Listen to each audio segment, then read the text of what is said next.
Se os irmãos já leram aqui no slide, então perceberam que tem parte 1, né? É porque esse sermão ele vai ser dividido em 2, talvez 3, ou quem sabe 4 sermões. Tem muito material sobre o assunto acerca desse tema tão importante, tão relevante para a igreja, para a família, né? Iremos entender ou tentar entender o que Jesus fala, qual é o entendimento de Cristo acerca de casamento, acerca do divórcio e acerca do novo casamento, tá? Então o capítulo 19 vai trabalhar sobre isso, mas eu vou usar nessa série de sermões também Gênesis e também 1 Coríntios, que são textos que também falam sobre o assunto, tá? Então eu peço aos irmãos que estejam orando por nós. Hoje eu marquei aí o capítulo 19 do 1 ao 12, que vão ser os textos que a gente vai falar durante esses sermões, 3, 4, talvez 5, se muito Deus quiser 6, né? Eu estou tentando diminuir o material mesmo, né, para ficar pelo menos 3, mas eu vou hoje trabalhar especificamente até o verso 6, até 19, do 1 ao 6, mas eu vou ler até o 12 hoje, trabalharemos até o 6, tá bom? Então o texto diz assim: E aconteceu que, concluindo Jesus estas palavras, deixou a Galiléia, foi para o território da Judéia, além do Jordão. Seguiram-no muitas multidões e curou-as ali. Vieram a ele alguns fariseus e o experimentavam, perguntando: é lícito ao marido repudiar a sua mulher por qualquer motivo? Então respondeu ele: não tendes lido que o Criador, desde o princípio, os fez homem e mulher? E que disse: por esta causa deixará o homem pai e mãe, e se unirá à sua mulher, tornando-se os dois uma só carne. De modo que já não são mais dois, porém uma só carne. Portanto, o que Deus ajuntou, não o separe o homem. Replicaram-lhe: por que mandou então Moisés dar carta de divórcio e repudiar? Respondeu-lhe Jesus: por causa da dureza do vosso coração. É que Moisés vos permitiu repudiar vossa mulher. Entretanto, não foi assim desde o princípio. Eu, porém, vos digo: quem repudiar sua mulher, não sendo por causa de relações sexuais ilícitas, e casar com outra, comete adultério. E o que casar com a repudiada, comete adultério. Disseram-lhe os discípulos: se essa é a condição do homem relativamente à sua mulher, não convém casar. Jesus, porém, lhe respondeu: nem todos são aptos para receber este conceito, mas apenas aqueles a quem é dado. Porque há eunucos de nascença, há outros a quem os homens fizeram tais, e há outros que a si mesmos se fizeram eunucos por causa do reino dos céus. Quem é apto para o admitir, admita. Tem alguém aqui, nessa noite, que nunca ouviu um amigo, ou uma criança, ou um pai, ou uma mãe, descrever a agonia do divórcio? Tem alguém aqui que nunca ouviu isso? Eu creio que a resposta a essa pergunta é não. O divórcio, ele se tornou uma epidemia, ao ponto onde todos nós somos, de alguma forma, tocados por ele em nossa família. Até mesmo os círculos de amizade nossos. Segundo estatísticas, milhões de divórcios acontecem todos os anos. Veja, milhões de divórcios acontecem todos os anos. Então, se há 1 milhão de divórcios em um ano, então você tem 2 milhões de cônjuges, talvez 2 a 3 milhões de crianças, ou mais, e talvez 5 a 6 milhões de pessoas por ano que são afetadas pelo divórcio. Isso acontece todo ano. E debaixo dos escombros dessas estatísticas estão as vidas esmagadas de homens, mulheres e crianças. O divórcio, ele é um problema grave, assombroso, e ele tem crescido a cada dia e cada vez mais.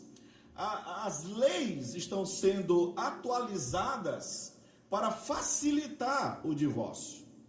Hoje você tem leis e até documentos que fingem que a pessoa está casada. Você tem hoje, por exemplo, a união estável, que não é casamento. Não é casamento. Então, as leis estão sendo trabalhadas para facilitar o divórcio e facilitar o pecado. Mas não era assim. É o que o texto diz, não era assim. Havia 3 razões, eu creio, que sustentavam o casamento até algum tempo atrás. Primeira, para mim, é que, em primeiro lugar, havia uma força moral familiar que sustentava casamento. Você tinha uma família e uma família significava muito para você.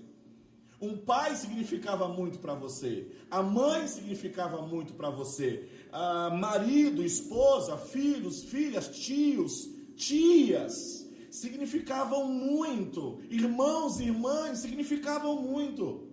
Em outras palavras, a família era realmente muito importante. A vida girava em torno da família. Havia amor, havia carinho, havia cuidado, esperança, havia conforto, segurança. Essas coisas todas tinham lugar no seio familiar. E então a família começou a se despedaçar. Pela invasão da televisão, pela invasão por causa do trabalho, por causa de estudos, as pessoas começaram a privilegiar somente o eu. Então, carros, celulares hoje, todas essas coisas começaram a penetrar dentro do lar e começaram a destruir os fundamentos da família. Então, quando a família ela começou a se desintegrar, aquela unidade coesiva que poderia dar força num sistema de valores morais que a família carregava, os seus membros, então foi abalado. Nós vivemos numa sociedade que rejeita a família.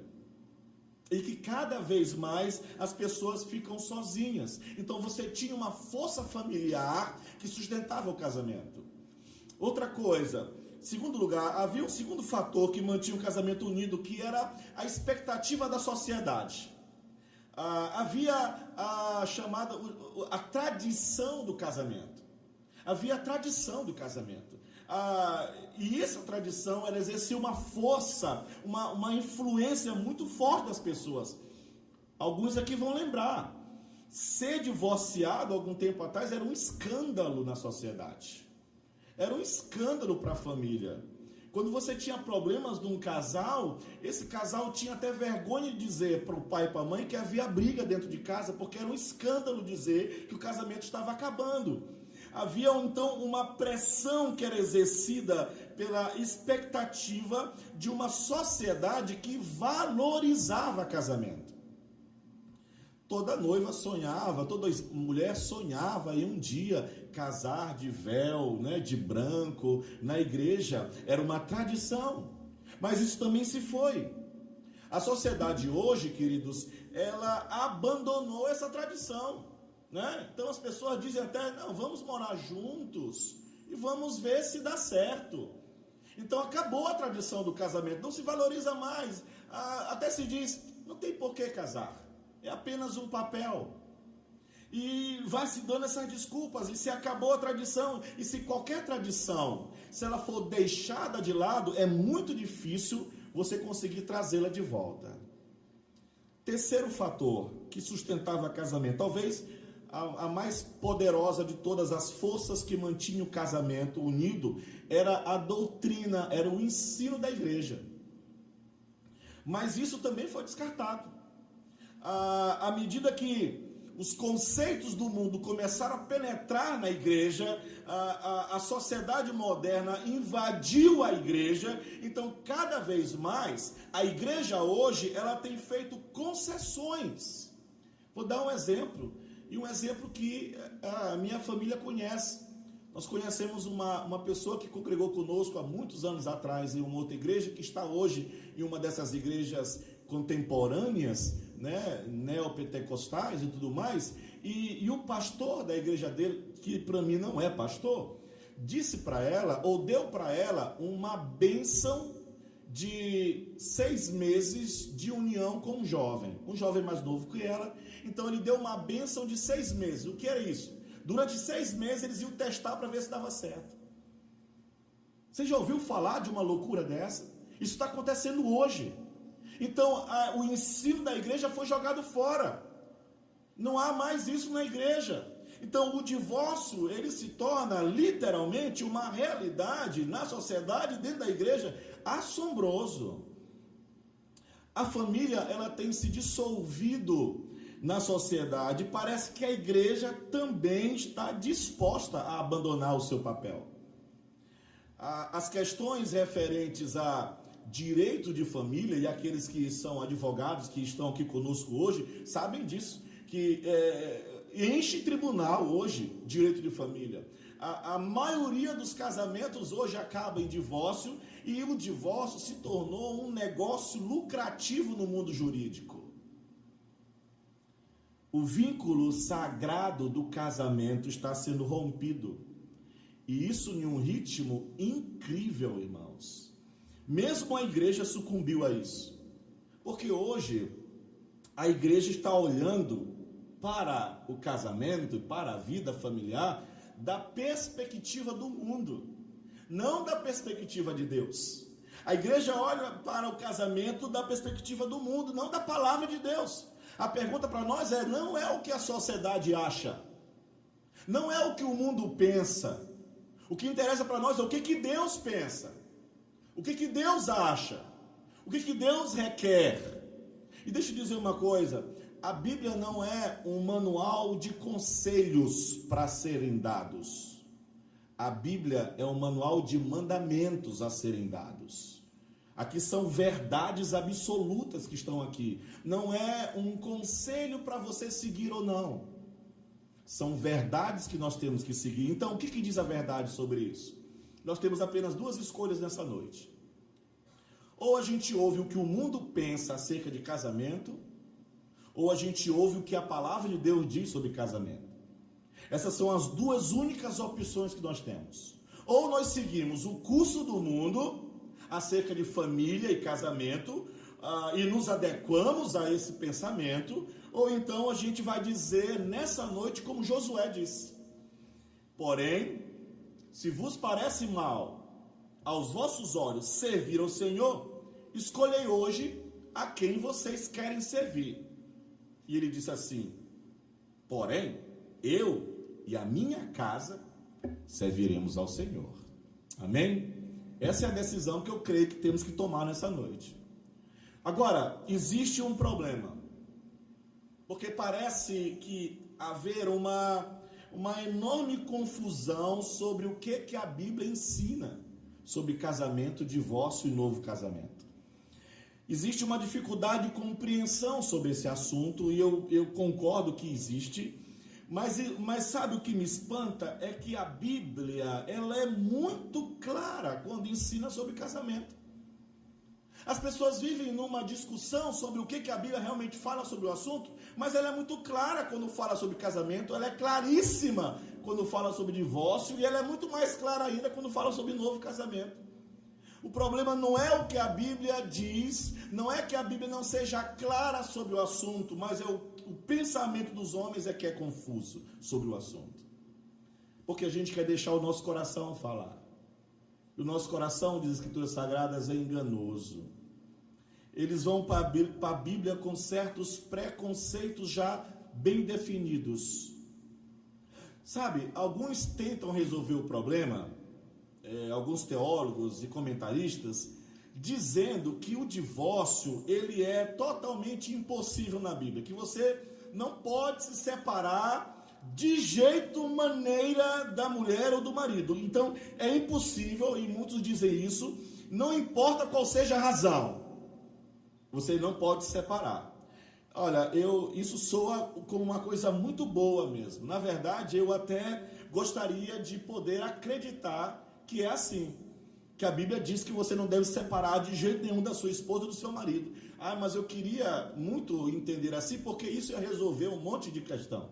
Um monte de perguntas que me fazem sobre, pastor, tá certo eu me manter casado com fulano por causa disso?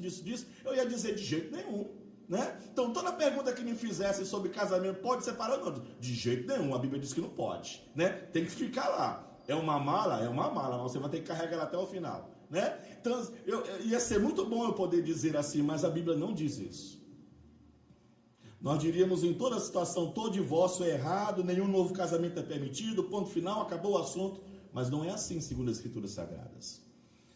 Você tem aqueles que olham para o mundo e dizem assim, nós temos que amar as pessoas, não podemos pressionar as pessoas, vamos derrubar o padrão e vamos acomodar todo mundo agora aqui, né? É amor, Deus é amor, todo mundo tem o direito de ser feliz, então corra atrás da sua felicidade, vai mesmo, não está dando certo, ele ronca muito, ela não se veste bem, larga mesmo, procura outro, vai ser feliz.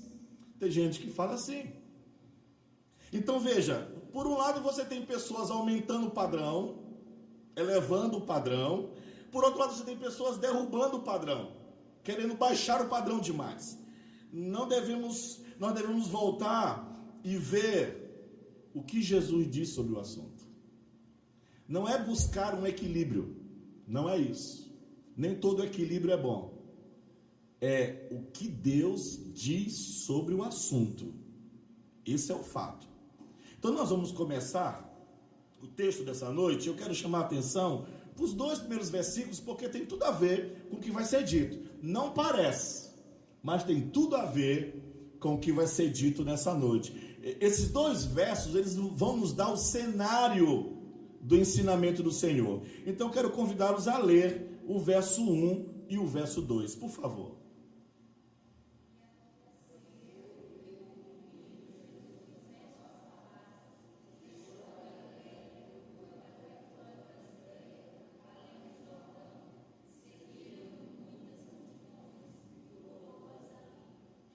Vocês viram como fala muito sobre divórcio aqui?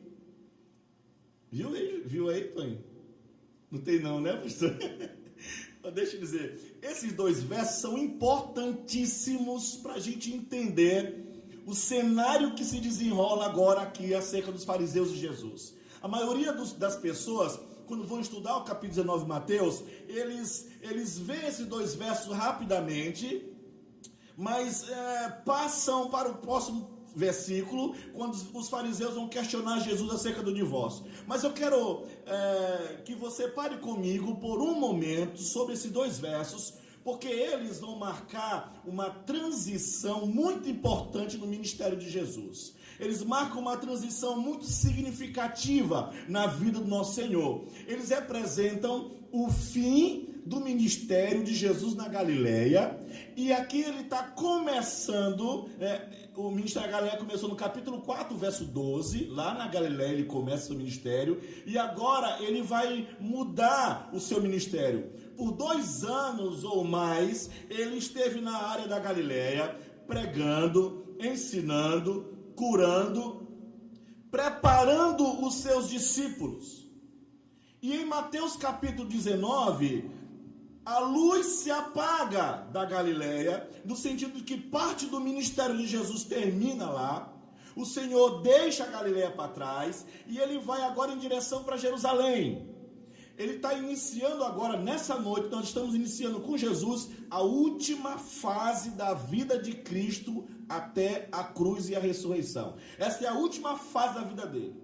Ele agora está indo direto para a cruz. Ele deixa a Galileia, a luz vai embora da Galileia, as pessoas lá tiveram a oportunidade delas, o dia no sol brilhou para elas, o momento da verdade estava lá, terminou agora. A própria cidade de Jesus, Jerusalém, rejeitou ele. O texto diz, concluindo Jesus essas palavras, deixou a Galileia. Que palavras foram essas? O que ele disse no capítulo 18, tá? Então segue a sequência. O que ele disse no 18, concluindo estas palavras, Jesus essas palavras. Então o que ele disse? Mateus 18, verso 3, por favor, leiam para mim. O que ele disse aí?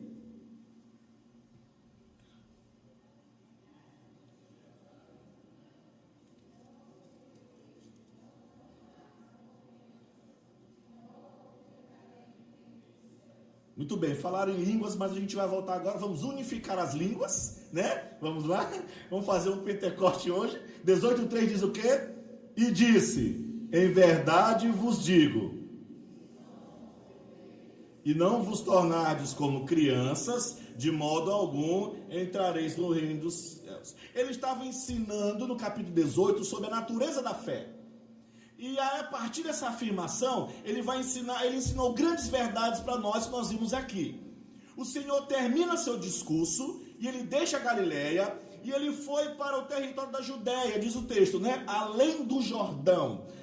O rio Jordão, ele fica no centro de Israel. Ele divide no meio as terras de Israel. Você tem o norte, você tem Galileia, e no sul você tem Judéia. E no centro ali o rio Jordão dividindo. O Senhor está saindo da Galileia, mas em vez dele ir direto para Judá, ele vai para o leste e ele cruza o rio Jordão e vai, diz o texto, para além do Jordão. Essa terra além do Jordão, ela era chamada de Além, porque ficava para além, para depois do rio Jordão. E o termo na língua grega para além, o além é Pérea, né? Você já deve ter visto na Bíblia chamar Pérea, território de Pérea, território do além, né? Então essa é a ideia. Capítulo 19, capítulo 20, retrata o Senhor na área da Pérea. Era um território que era controlado por um homem chamado, vocês já ouviram falar dele aqui, Herodes Antipas, o mesmo que, cortou a cabeça de quem? João Batista. Guarda essa informação que ela é importante. O homem que mandou decapitar João Batista era quem comandava essa região que Jesus está passando agora. Jesus foi para lá para ministrar para muitos judeus que lá se estabeleceram. Além disso, qualquer judeu que viajasse do norte ao sul, tinha que passar por essa região, porque eles não passavam pelas outras terras que eram samaritanas, eles detestavam samaritanos, eles não pisavam em terra samaritana, então tinha que passar por aqui, evitando as terras samaritanas. Estava se aproximando, ou já estava na época das grandes festas que antecediam a Páscoa. Então multidões de judeus estavam viajando nesse período, cruzando esse território em direção a Jerusalém. Então veja o que diz o texto, verso 2, você que diz aí?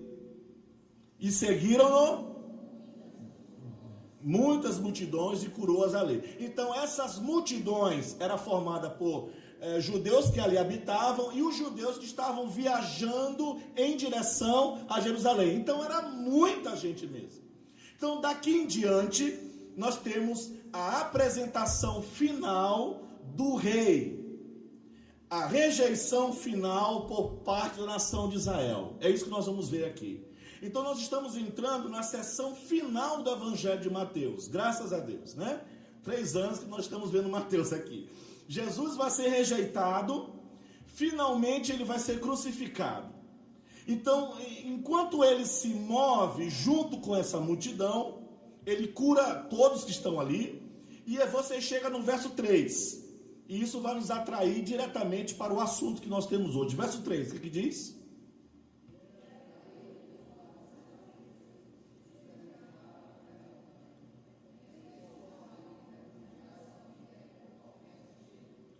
Veja só, vieram a eles quem?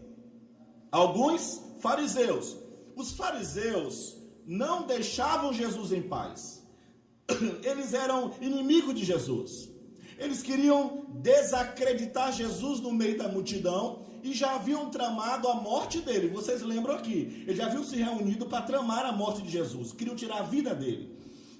Os fariseus, eles estavam sendo golpeados pela verdade que Jesus pregava. Eles odiavam Jesus, eles desprezavam Jesus, eles queriam fazer tudo que pudessem para tirar Jesus de cena, para eliminar Jesus. E então você chega ao verso 3 e você encontra os fariseus prosseguindo na perseguição a Jesus. Veja, eles estão testando Jesus. Eles esperavam que Jesus falhasse no teste. Eles queriam colocar Jesus em algum embaraço. Eles queriam conduzir Jesus ao erro. E eles tinham duas coisas em mente aqui.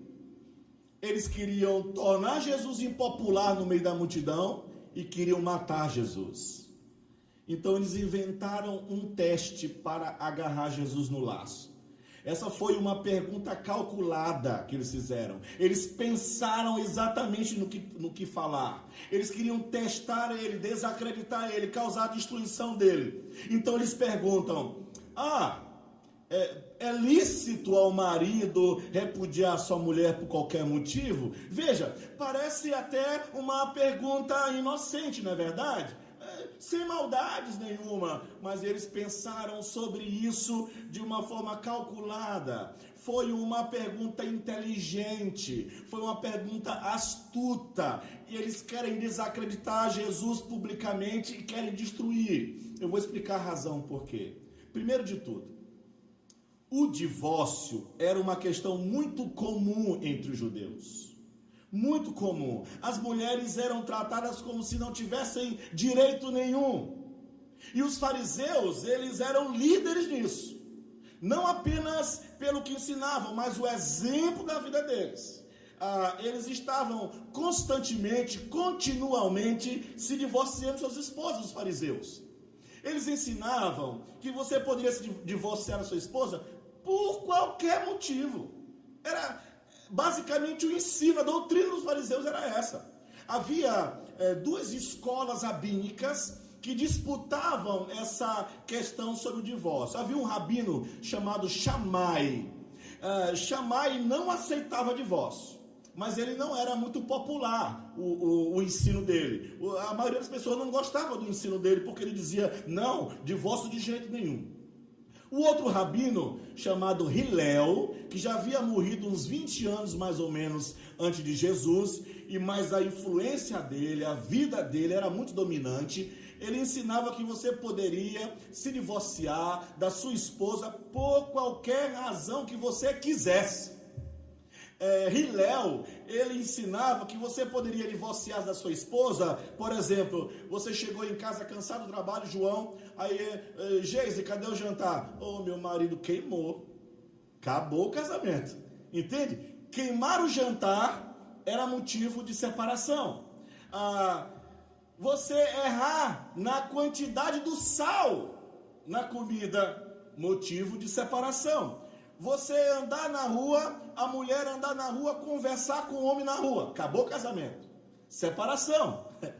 Ter falado algo desagradável da sogra, né? Se a mulher falasse qualquer coisa desagradável, da mãe do marido, acabou o casamento. Se fosse hoje, né? Acabou o casamento, né? O homem está andando pela rua, se ele encontrasse uma mulher que ele considerasse mais bonita que a mulher dele, acabou o casamento. Veja só, se ela fosse infértil, acabou o casamento. Se ela não desse um filho homem para ele, acabou o casamento. Então, muitas coisas. Você poderia se divorciar por qualquer motivo. Então, essa era a visão que os fariseus ensinavam. Veja só. Agora, eu creio que os fariseus que estavam ali presentes, eles conheciam ou sabiam qual era o ensino de Jesus. Ele já tinha falado sobre isso. Volte Mateus capítulo 5, verso 32, você tem o ensino de Jesus sobre divórcio. Vamos lá. Sobre casamento e divórcio. Mateus 5, 32. Eu, porém, vos digo.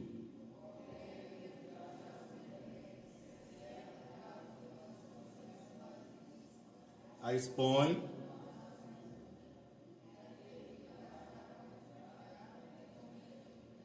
Aqui no Mateus 5, Jesus estava ensinando que o casamento era indissolúvel, exceto por um único motivo. E sobre isso vou falar nos próximos sermões. Então, se você quer saber mais um pouco sobre esse motivo, não falte domingo que vem, tá? Ele diz que esse casamento só podia ser dissolvido se houvesse relações sexuais ilícitas. Além dessa situação, qualquer novo casamento para Jesus Cristo é adultério.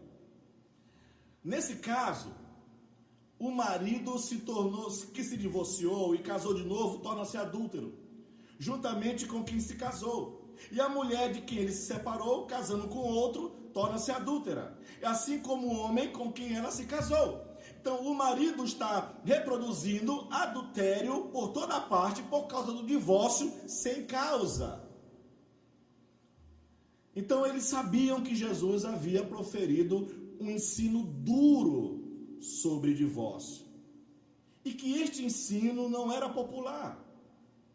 Na verdade, caiu como uma bomba para eles.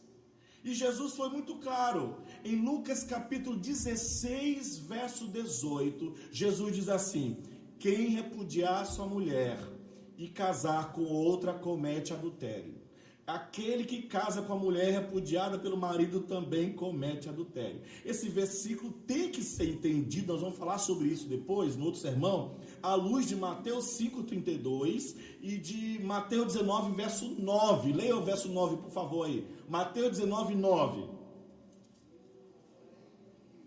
Quem repudiar sua mulher e casar com outra,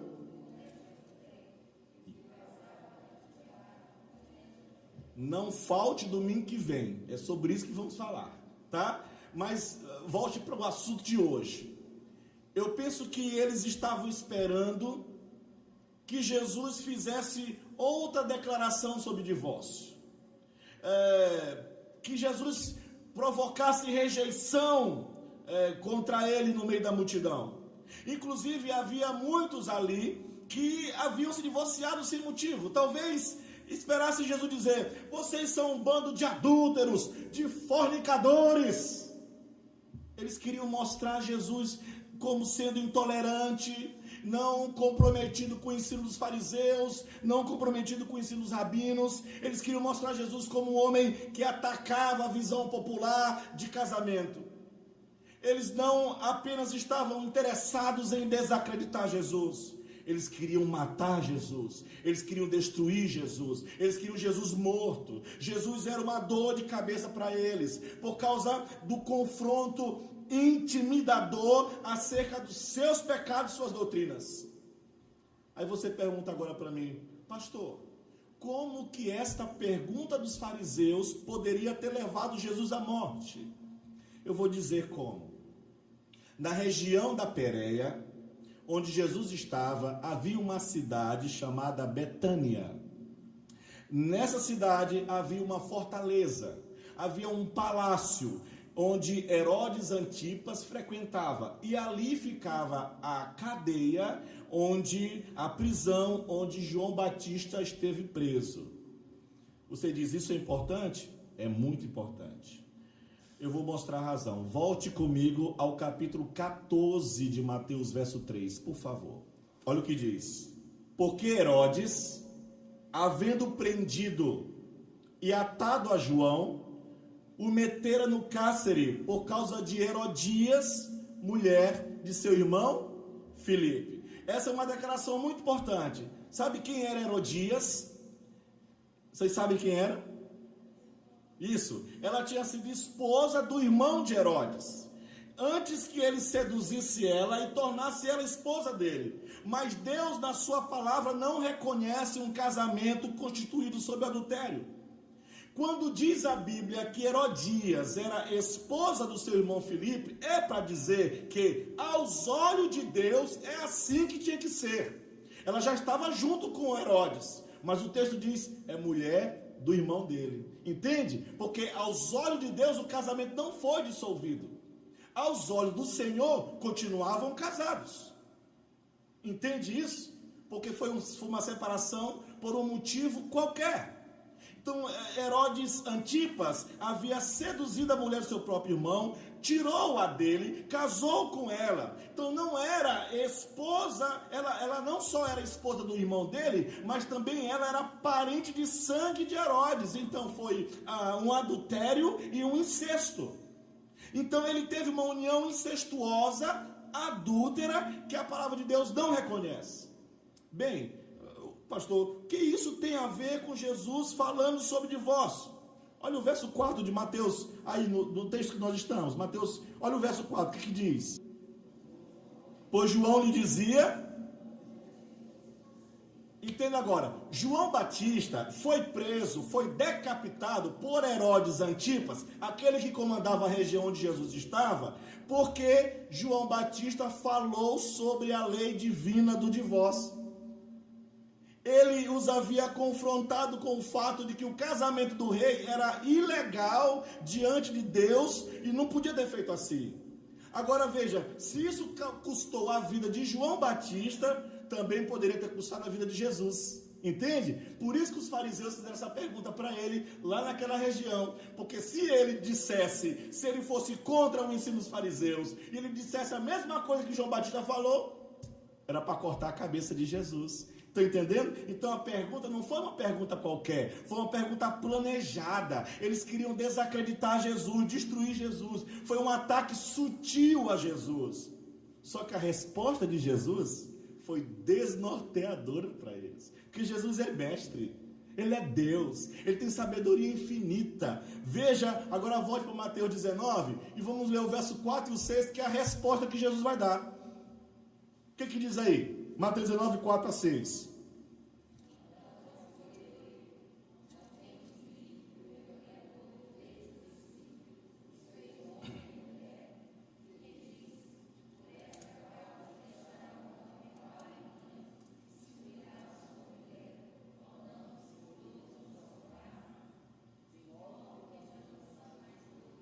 Porém, uma só carne não separe.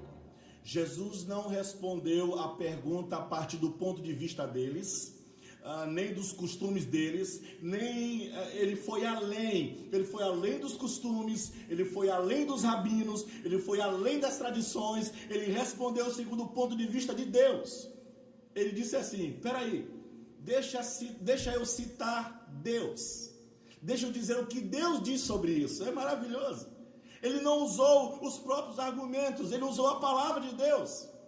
Jesus foi um tanto irônico aqui, porque os fariseus, eles passavam o dia todo lendo a Bíblia, passavam o dia todo interpretando a Bíblia, e ironicamente o Senhor diz, vocês não leram isso? Vocês lêem a Bíblia todo dia, vocês não leram isso? E aí ele cita Gênesis capítulo 1, verso 27, e cita Gênesis capítulo 2, verso 24. E ele perguntou, vocês não leram? Ele aponta para a ignorância dos fariseus. Foi uma bofetada no orgulho religioso deles, no vangloriado conhecimento que eles tinham da lei. Em outras palavras, vocês que são tão espertos, que dizem que os que possuem, que mantêm, que interpretam a lei, vocês não leram a lei lá no princípio? Por favor.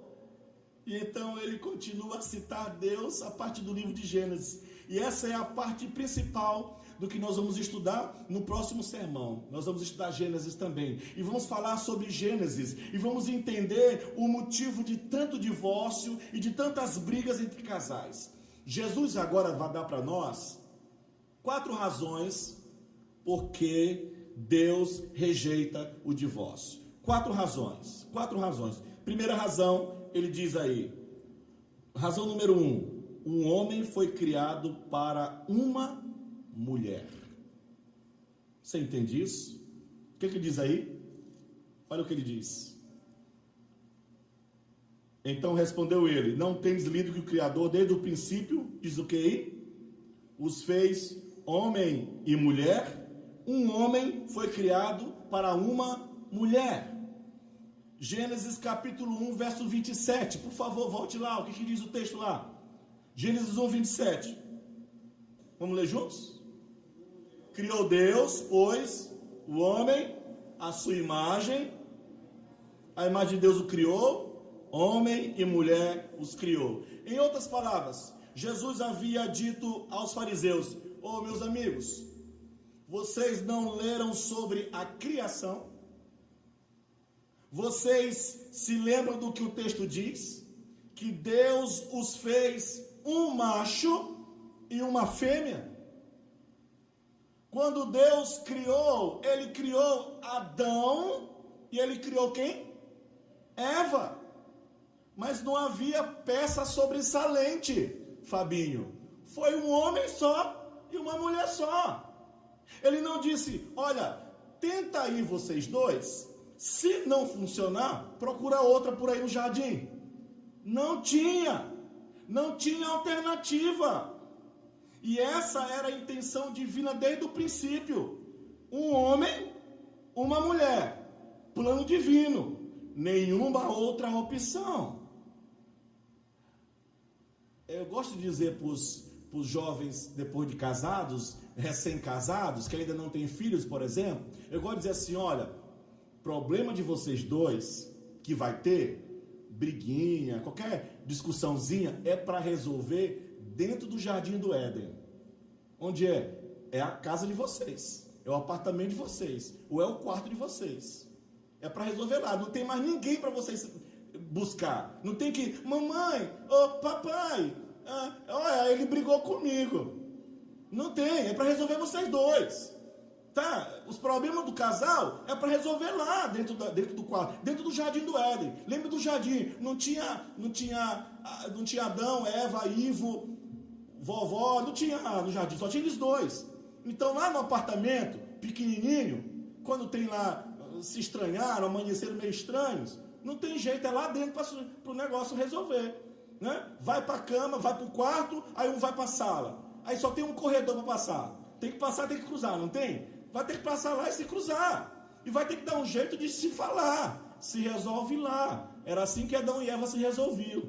Não tinha como falar com o macaco, não tinha como falar com o leão, era só eles dois, entende? Então essa é a ideia do Senhor. Ele fez homem e mulher, se resolvam. Essa é a ideia, não tem outro. Quando ele os fez deles um macho e uma fêmea, e foi isso. Não um macho e duas fêmeas, ou qualquer outra combinação como tem agora. Não tinha transexual, não tinha nada disso. Era um macho e uma fêmea. Esse era assim, só assim, é básico. Então, no caso de Adão e Eva, o divórcio não era apenas errado, era absolutamente impossível. É o que Jesus está falando para os fariseus. Estão entendendo? Ele está trazendo a ilustração de Gênesis para os fariseus. Vocês entendem isso? Um homem, uma mulher. Acabou. Ele criou dessa maneira, é para ser assim. Então, quando Deus fez isso, Ele colocou em movimento toda a história humana, de como tinha que ser. Um homem, uma mulher, nenhuma outra opção. E só porque outros homens e outras mulheres nasceram ao longo do tempo, não mudou em nada a intenção original de Deus. Nada mudou. Continua sendo um homem, uma mulher. Deus nunca quis que duas pessoas se casassem, estivessem andando por aí, vendo se elas gostariam de alguém melhor, procurando alguém melhor, alguém mais bonito. Não. Essa não é uma alternativa que Deus quis. Isso é óbvio. Ele traz o exemplo da criação. Eu criei só um macho e uma fêmea. Acabou. Essa é a primeira razão. Mas ele dá uma segunda razão. O casamento, ele diz, é um vínculo forte. Eu procurei outra palavra, mas eu só encontrei forte. Forte está muito na boca dos pastores da Universal, né? Oração forte, isso que é forte, né? Mas o casamento para Deus é um vínculo forte mesmo. Então assim, quando Deus trouxe um homem e uma mulher juntos, Ele realmente os uniu. Diz o verso 5, olha o que diz o verso 5, por favor. Leiam para mim. E disse, Por esta causa,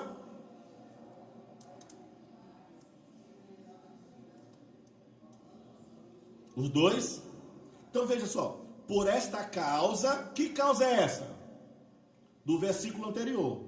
Por essa causa, por causa dessa união, porque eu criei um macho e criei uma fêmea, deixará o homem pai e mãe e unir-se-á a sua mulher. Então no verso 5 de Mateus 19, Jesus passa de Gênesis 1:27 para Gênesis 2:24, né? Que diz lá, por essa causa deixará o homem pai e mãe, se unirá a sua mulher, tornando-se os dois uma só carne. A divina e maravilhosa ordem de Deus, o propósito, o plano perfeito de Deus, é que eles deveriam deixar seus pais e se unir. E a palavra unir aqui na língua grega significa ter um laço que não pode ser quebrado. Essa é a ideia aqui.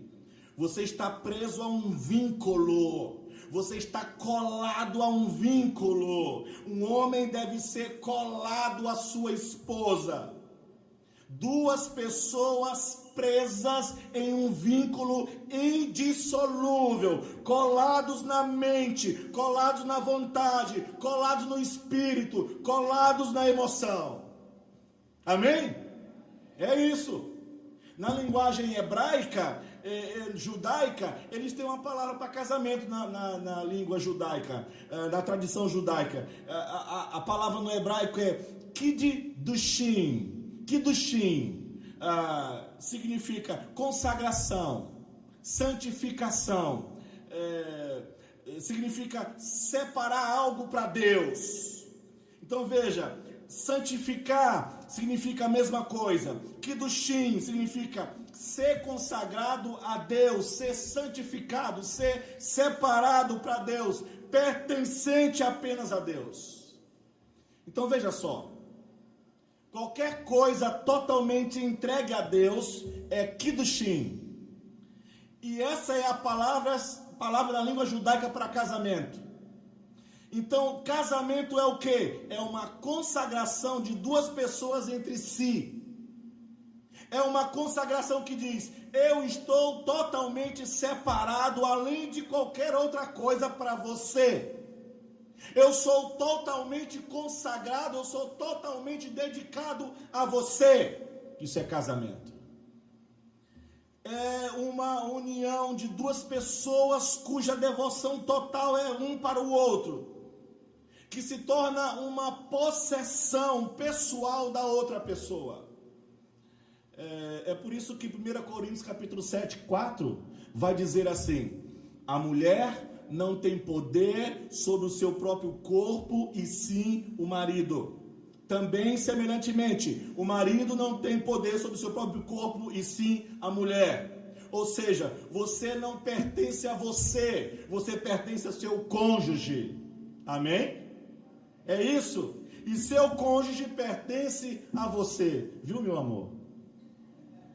Declaração linda essa agora, não? É uma troca. Entende? É uma troca, é um absoluto e total abandono de mim mesmo para com meu cônjuge. Isso é Kiddushim. Isso é Kiddushim. Está inerente na palavra judaica a ideia de que o casamento é uma separação, uma consagração dessa união a Deus. E essa é a perspectiva mais pura do casamento. Assim, quando fala de casamento em hebraico, fala de total comprometimento, consagração total um para com o outro, separação total um para com o outro, santificação total um para com o outro, onde uma pessoa se torna a possessão absoluta e exclusiva da outra, tanto quanto um sacrifício trazido por um judeu para o altar era Kiddushim para Deus, separado para Deus. Isso é casamento. Eu estou oferecendo-me totalmente, inteiramente entregue ao meu cônjuge. Isso é casamento. Essa é a essência do casamento, uma união indissolúvel, sem opção. Ligação forte mesmo, possuindo um ao outro, um macho e uma fêmea. Mas há uma terceira razão que o Senhor Jesus traz aqui para que o casamento não permita ser quebrado. Ele diz, uma só carne. Ele diz, tornando-se, versos 5 e 6, tornando-se os dois uma só carne, de modo que já não são mais dois, porém, uma só carne. Portanto, veja, eu e Cássia não somos dois. Santa Marina não são dois. Maria do Rosário e Zé Maria não são dois. Nós somos apenas um. Amém? Somos um. Você não pode separar isso. O um é indissolúvel, inseparável. Se tornaram um, indivisível.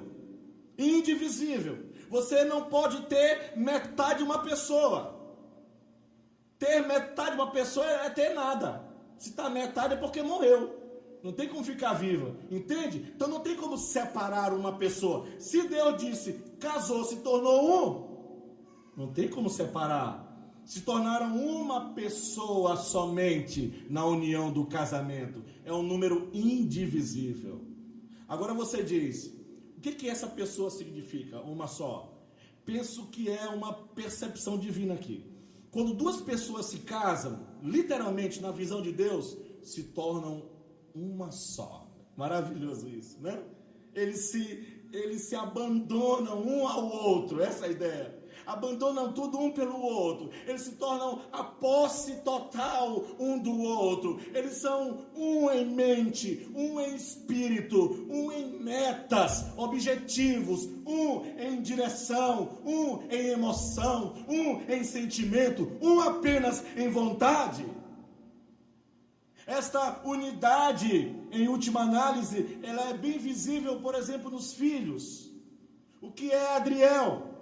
Adriel é a união de mim e de Cássia. O que é Maria Teresa? É a união entre aspectos meu e aspecto de Cássia, formaram um. Isso é casamento. Essa é a ideia do Senhor. Se tornaram, eu e Cássia tornamos uma pessoa só em nossos filhos.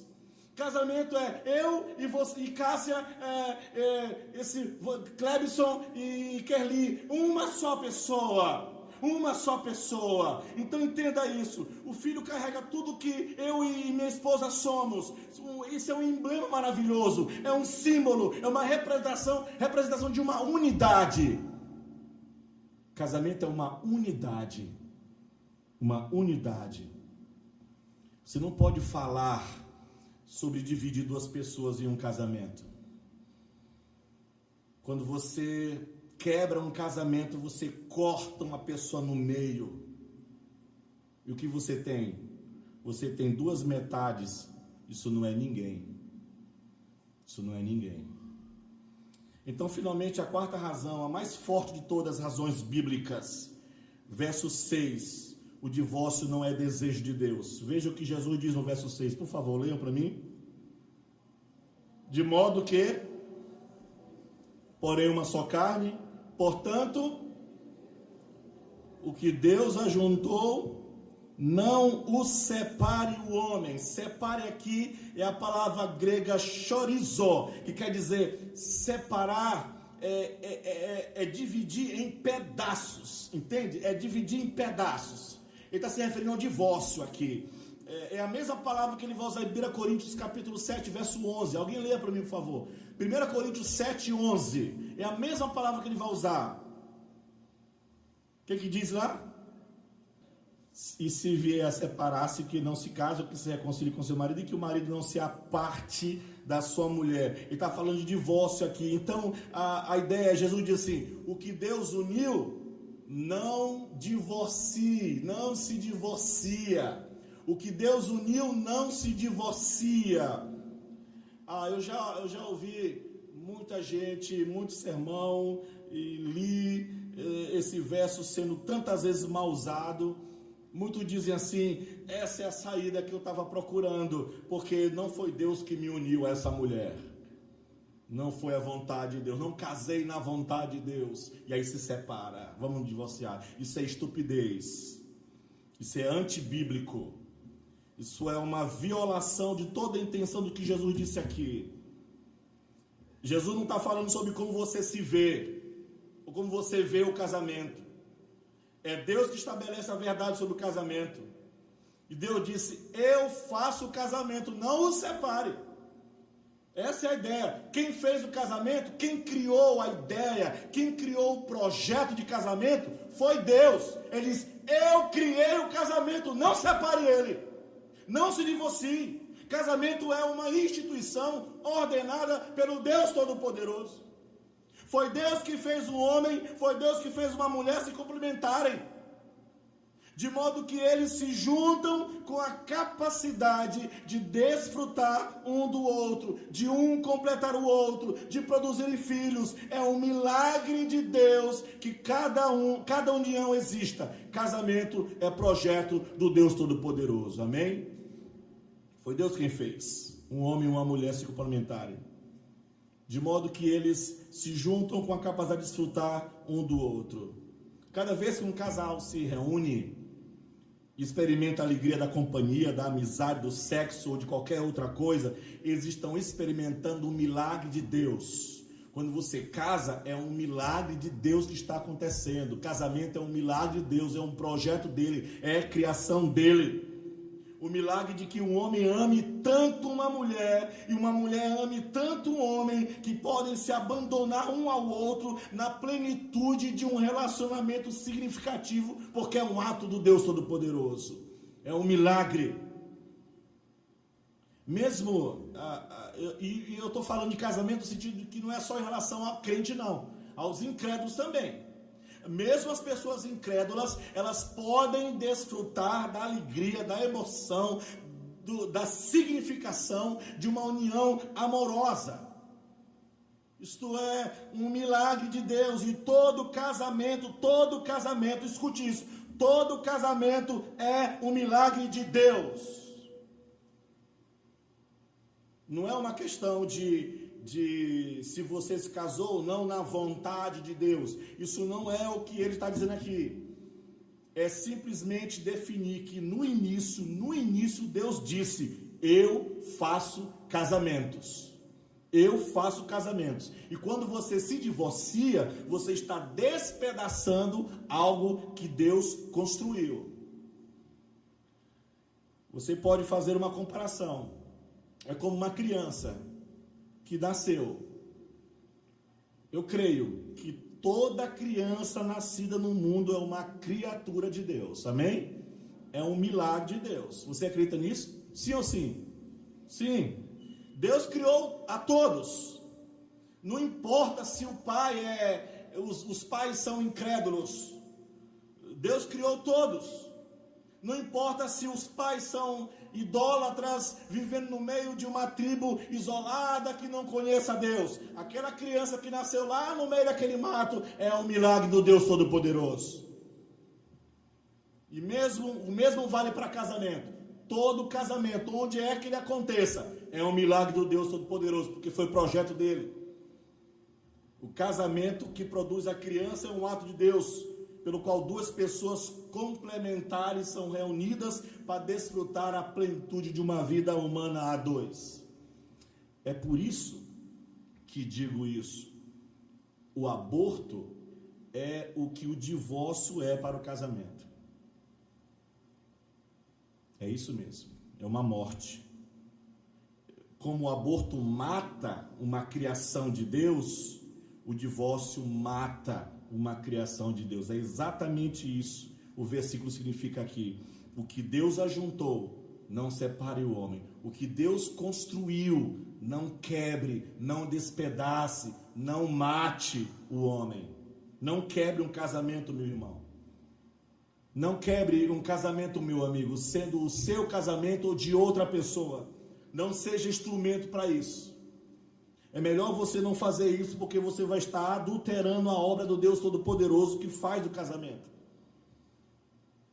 Eles haviam perguntado ao Senhor, verso 3, é lícito ao marido repudiar sua mulher por qualquer motivo? O Senhor respondeu, ouçam o que Deus diz sobre o assunto. O que Deus diz? O que Deus disse é isso, um homem, uma mulher, nenhuma outra opção. O que Deus disse é um forte laço que os une. O que Deus disse é uma carne indivisível. O que Deus disse é, eu faço casamento. Se você quebrar, você está quebrando uma coisa que eu fiz. É uma posição muito, muito, mas muito séria, meus irmãos. Então, se você está quebrando o seu casamento, lembre-se que você está quebrando algo que o próprio Deus fez. E não nos diga nada sobre o fato de que Deus, o Senhor, te guiou a fazer isso. Como eu não gosto de ouvir pessoas dizer que o Senhor quebrou o casamento deles, para poder fazer outro, para dar certo. Não é assim. Não. O Senhor, você apenas violou o que o Senhor fez com seu ato pecaminoso. Então, o que Jesus está fazendo é nos levar todo o caminho de volta lá para a criação. Ele pergunta aos fariseus: vocês não leram o que Deus disse lá no início? E eu digo a você o mesmo: antes de você pensar em divórcio,